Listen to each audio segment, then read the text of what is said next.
உன் இருதயம் துவள வேண்டாம். நீ அவனை நோக்கி, சீரியர் எப்ராயிமோடும் ரெமாலியாவின் மகனோடும் உனக்கு விரோதமாக துராலோசனை பண்ணி, நாம் யூதாவுக்கு விரோதமாய் போய் அதை நெருக்கி அதை நமக்குள்ளே பங்கிட்டுக் கொண்டு அதற்கு தபேயாலின் குமாரனை ராஜாவாக ஏற்படுத்துவோம் என்று சொன்னதின் நிமித்தம் நீ பயப்படாமல் அமர்ந்திருக்கப்பார். இந்த 2 புகைகிற கொள்ளிக்கட்டைகளாகிய சீரியரோடே வந்த ரேத்சீனும் ரெமலியாவின் மகனும் கொண்ட உக்கிர கோபத்தின் நிமித்தம் உன் இருதயம் தோழ வேண்டாம். ஆகாசும் அவருடைய ஜனங்களும் பயப்படுகிறார்கள். ஏசாயா அவருடைய பயத்தை கடிந்து கொள்ள வேண்டும். நீ பயப்படாமல் அமர்ந்திருக்கப்பார் என்று ஆகாசிடம் சொல்ல வேண்டும். ஆகாஸ் தன் ஆவியில் உற்சாகமடைந்து தைரியமாய் இருக்க வேண்டும். ஆகாஸ் தன்னுடைய சுயபலத்தை நம்பாமல் கர்த்தர் மீது நம்பிக்கையாய் இருக்க வேண்டும். ஆகாசுக்கு விரோதமாக சீரியாவின் ராஜாவும் இஸ்ரவேலின் ராஜாவும் கூட்டாக வந்திருந்தாலும் ஆகாஸ் அவர்களை பார்த்து பயப்படக்கூடாது. ஆகாசின் நம்பிக்கை கர்த்தர் மீது மாத்திரமே இருக்க வேண்டும். சீரியாவின் ராஜாவும் இஸ்ரவேலின் ராஜாவும் படைபலம் மிகுந்தவர்கள். ஆகாஸ் ராஜா அவர்களில் யாருக்கும் சமமானவர் அல்ல. அவர்கள் பலத்தினாலும் பராக்கிரமத்தினாலும் திரளான சேனையினாலும் ஆகாசை விட உயர்ந்திருக்கிறார்கள்.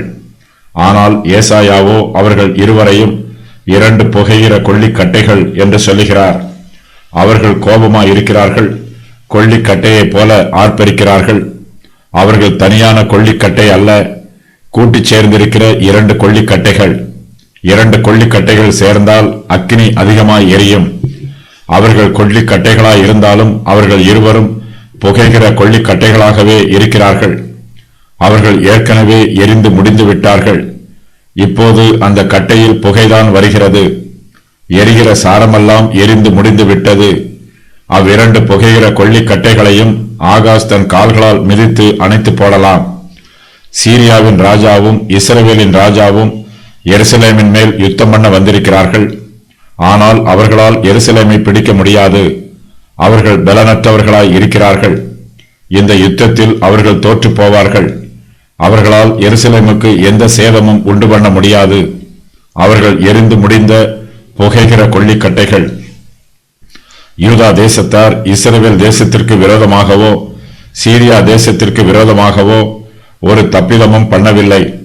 அவர்கள் மீது யுத்தம் பண்ண வேண்டும் என்னும் திட்டமும் ஆகாசிடம் இல்லை.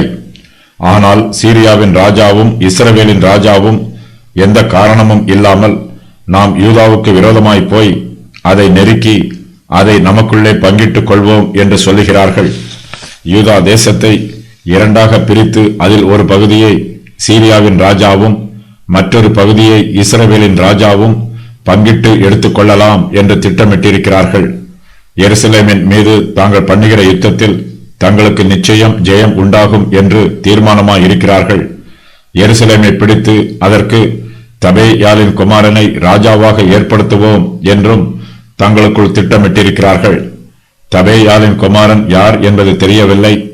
இவன் சீரிய தேசத்தை சேர்ந்தவனா அல்லது இஸ்ரவேல் தேசத்தை சேர்ந்தவனா என்பதும் தெளிவாக தெரியவில்லை. ஆனால் ஒரு காரியம் தெளிவாக தெரிகிறது.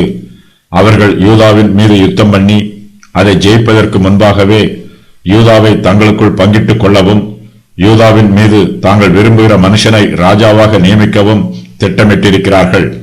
ஜெயம் பெறுவதற்கு முன்பாகவே கொள்ளையை பங்கிடுகிறார்கள். ஏசாயா தீர்க்கதரிசி ஆகாசிடம் உன் இருதயம் துவள வேண்டாம் என்று சொல்லுகிறார். சீரியரோட வந்த ரேத்சீனும் ரெமலியாவின் மகனும் எருசலேமின் மீது உக்கிர கோபம் கொண்டிருக்கிறார்கள். அவர்களுடைய கோபம் ஆகாசின் மீதும் பற்றி எரிகிறது. ஆனாலும் ஆகாசின் இருதயம் துவள வேண்டியதில்லை.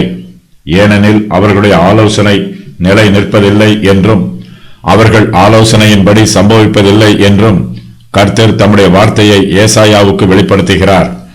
தபேயாலின் குமாரனை ராஜாவாக ஏற்படுத்துவோம் என்னும் வாக்கியம் சீரியாவின் ராஜாவாகிய ரேத்சீனை குறிக்கும். எப்ராயிம் புத்திரர் யூதாவிற்கு விரோதமாக கலகம் பண்ணி அந்நிய ஜாதியாரிடம் அடிமையாகிறார்கள்.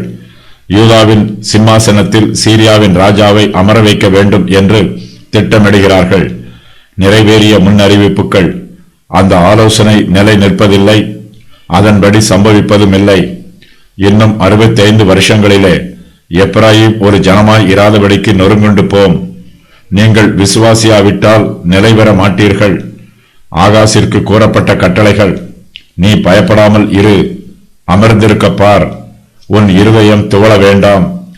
பயப்பட தேவையற்ற காரியங்கள், சீரியாவின் ராஜாவாகிய ரேத்சீனுடைய கோபம், இஸ்ரவேலின் ராஜாவாகிய பெக்காவின் கோபம், சீரியர் எப்ராயிமர் ஆகியோருடைய துர் ஆலோசனை. 2 புகைகிற கொள்ளிக்கட்டைகள் என்பவை சீரியாவையும் எப்ராயிமையும் குறிக்கும். எரியும் கொள்ளிக்கட்டைகள் ஆபத்தை உண்டாக்கும். புகைகிற கொள்ளிக்கட்டைகளில் ஒரு ஆபத்தும் இல்லை, அதில் இருந்து புகைதான் வரும். சீரியாவும் எப்ராயிமும் புகையை வெளிப்படுத்தும் கொள்ளிக்கட்டைகளைப் போல இருக்கிறார்கள். அசீரியர் இவ்விரு தேசத்தாரையும் இந்த தீர்க்க தரிசனம் உரைக்கப்பட்டு 65 வருஷங்களுக்கு பின்பு அழித்து போட்டார்கள்.